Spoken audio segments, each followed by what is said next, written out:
Well, everyone, it's time for us to go ahead and take a look at the Google Pixel 6a and compare it against the iPhone 11 and see which specific phone is the better option for you. Now, I will definitely tell you both these phones are great. Google actually sent me out the Pixel 6a, which is very surprising, so let's go and see how they compare. Now, I think this is actually very interesting because the Pixel 6a costs $449 right now, the iPhone 11 costs $499 right now, so it's honestly a pretty surprising matchup. If you want to pick up either one of these phones, links will be down in the description. You can get them from there. You can help support the channel at the same time. Now, on the front of the iPhone 11, we do have a 6.1-inch IPS panel. Now, it's like a 750p panel, so it's definitely not the best or sharpest panel of all time. There's considerable amount of bezel on this thing as well as a notch. Compared to the Pixel 6a, it doesn't look that great in terms of the front, but it's still a pretty good looking panel. And I will say the panel itself is smooth, it looks pretty good, it's a 60Hz panel, and I do think this is still a good design. It's definitely not the best one, but it's still a pretty good design in my opinion. On the Pixel 6a, on the other hand, we do have the same exact size for the most part. It's a 6.1-inch OLED display, 1080p, so higher resolution, and it's OLED. So I do like this type of layout a lot more. You also have a hole punch display here. Now, I will say viewing angles and everything I think are roughly around the same, which is very interesting. The panel on this though is still very good for a cheaper phone that's newer than the iPhone 11, which is very surprising. Now, in terms of the actual panels itself, I think the Pixel 6a wins in that design standpoint.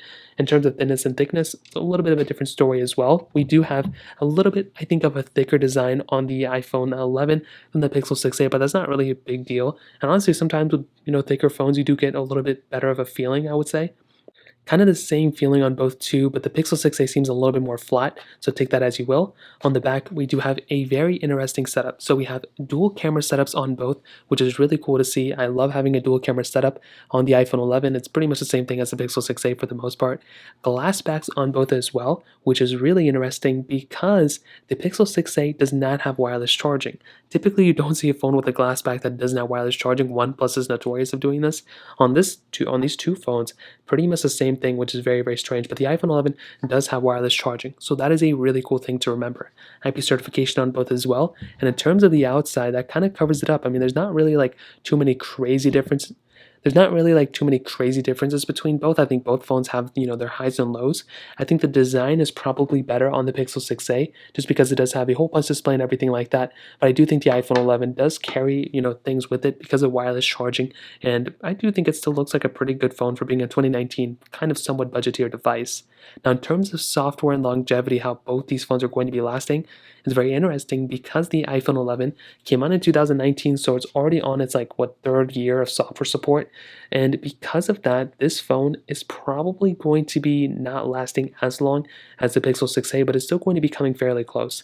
I think the iPhone 11, I mean, if you get either of these phones right now, they'll still be lasting for quite a bit of time. Well, let's say the iPhone 11 gets iOS 16, 17, and ends on 18. I think that's still 3 more years, maybe extra year security updates. That's kind of what the Pixel 6a is going for as well. Google is saying this one's getting 3 years of full OS updates and then maybe a year of security updates. So this phone in and of itself is going to be lasting for quite a bit of time as well. So they're both going to be lasting for roughly around the same time, which is kind of surprising. Maybe the highest likelihood is the iPhone 11 maybe it doesn't last in as maybe a year as long as the Pixel 6a, but these two phones are going to be supported for quite a bit of time as well right now. So that kind of covers it there. Now let's go and do a speed comparison between both these phones. The iPhone 11 has that Apple A13 Bionic chip inside of it with 4 gigabytes of RAM, where the Pixel 6a has that Google Tensor chipset inside of it with 6 gigabytes of RAM. So let's go and see which one is the fastest one between both. Okay, there we go. Hopefully you all can see everything. All the apps are clear out in the background. So let's get into it. Phone calls, 3, 2, 1. I think the iPhone 11 was slightly faster there. Let's get into their app stores. I know the Pixel 6a is going to win 3, 2, 1. Android just do such a good job at opening up their Play stores. It's not even funny. It's like instantaneous. Scrolling through though, I don't know if it does always kind of seem like on the Play stores, Androids are just a little glitchy. But the iPhone 11 does seem like a smoother phone, definitely overall. It's only been the second app though. Let's go and get into Google Photos or the Photos application, 3, 2, 1. Kind of the same thing too, not that big of a deal. Let's get into camera, 3, 2, 1. Okay, let's go and take a photo, and let's go and get into their photo application here. A little bit of a faster experience on the Pixel 6a, which is very surprising. Let's go and zoom in and out, see which one is faster. You can see the Pixel 6a is a little bit faster when you're zooming in and out of a photo. The iPhone 11, a little bit slower. Could be the application, but it's one thing to keep in mind. Let's go and get into some of these third-party applications we do have on both of these. Let's go and get into Snake versus Blocks, 3, 2, 1.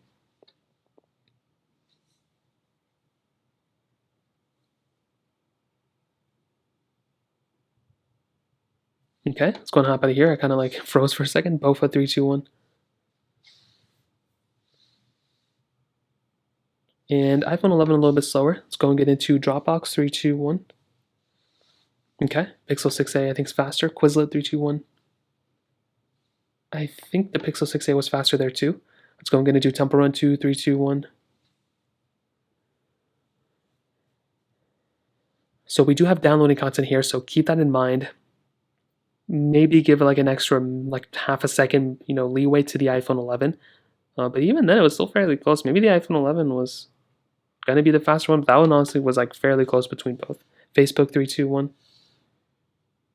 Pixel 6a faster, but we were logged into an account here, so kind of keep that in mind as well. So Snapchat 3, 2, 1. We do, we're on two different panels here too. We did get logged out there. There's a lot of different things that are moving on right now, which is very weird. We can try original Temple Run 3, 2, 1.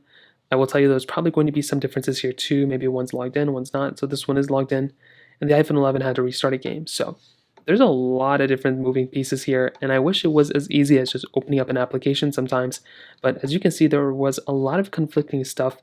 I don't know if there's like a 100% winner. I would say probably the Pixel 6a is the faster one. Honestly, I don't know why the Pixel 6a restarted that application. It really shouldn't have, considering this one has more RAM. Let's go back in the beginning and see another thing. Okay, so this one kept it in the background. Maybe RAM management will be better on the iPhone 11, but overall, I would definitely tell you, yeah, so there's something going on with the Pixel 6a right now where it's not keeping these applications in the background. That honestly is kind of weird. I'm not really too sure what's going on with that phone, but regardless, I think the Pixel 6a was the faster one, but it seems like RAM management is going for the favor of the iPhone 11 over the Pixel 6a. For this phone having more RAM, I don't know why it actually, is messing up in the RAM portion, but that kind of covers it up in that standpoint. In the camera standpoint, though, this is another very interesting thing. The Pixel 6a, like I mentioned, dual camera setup as well as the iPhone 11, but these are a little bit different. Both phones can do 4K at 60 on the back, which is great, but the iPhone 11 can do 4K at 60 on the front. The Pixel 6a cannot do 4K at 60 on the front, which is kind of unfortunate for this phone considering it's kind of the newer option. Now with the iPhone 11, I think this is a pretty good camera still, which is surprising because it originally came out in 2019, and for a phone like this, it honestly isn't too bad. So you have the ultra-wide sensor, which is really nice, but I've been talking about this for a while. Look at how smooth it is to zoom in and out. It's definitely not perfect, but it's definitely a smoother experience than some other phones, and I'm honestly getting a little glitch in the center. This one's also on iOS 16. Now, video mode, portrait mode, you have a lot of stuff, but I like being able to shoot in 4K 60 on the front, as well as 4K 60 on the back. And if you're using apps like Snapchat and Instagram, this is a very good phone to use in that standpoint. Now, on the Pixel 6a, I think the images may be in better quality occasionally, and it's a good camera. Both these phones are good cameras. I do kind of side with the iPhone 11 being better, though, just because you do have the ability of shooting 4K 60 on the front. But another thing, like I mentioned before, look at the zooming in and out.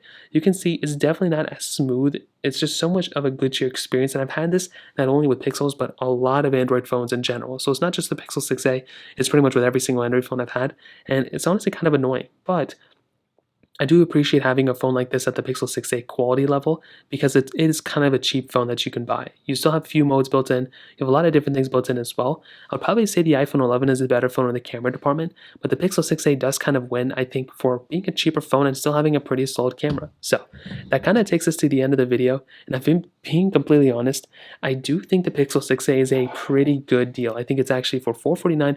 I don't think it really gets too much better than this. Is it perfect? No, but I think it's good enough for a lot of people to go and buy. If you want to buy a phone and kind of move on with your life and use it for a couple of years and you want stock Android and a stockish experience, this is a very decent phone. I will say though, the iPhone 11 did kind of surprise me for it being a 3-year-old phone as of this point, and for being around this, it's $499, so it's like $50 more expensive than the Pixel 6a. It's honestly still a really good phone. I think the Pixel 6a beats it in the build quality and probably with the display, but the iPhone 11 is still there. They're both going to be supported for, I would say, roughly around the same time. The Pixel 6a is probably going to beat it, but I feel like the iPhone 11 has the better camera. It has better cameras on the front too. It was a little bit better in the RAM management portion, and I think it was a smoother phone overall, but the Pixel 6a is a faster phone, but it lacked in that RAM management portion. It was closing apps in the background. So take it as you will, but that's kind of how I would compare these phones as of right now.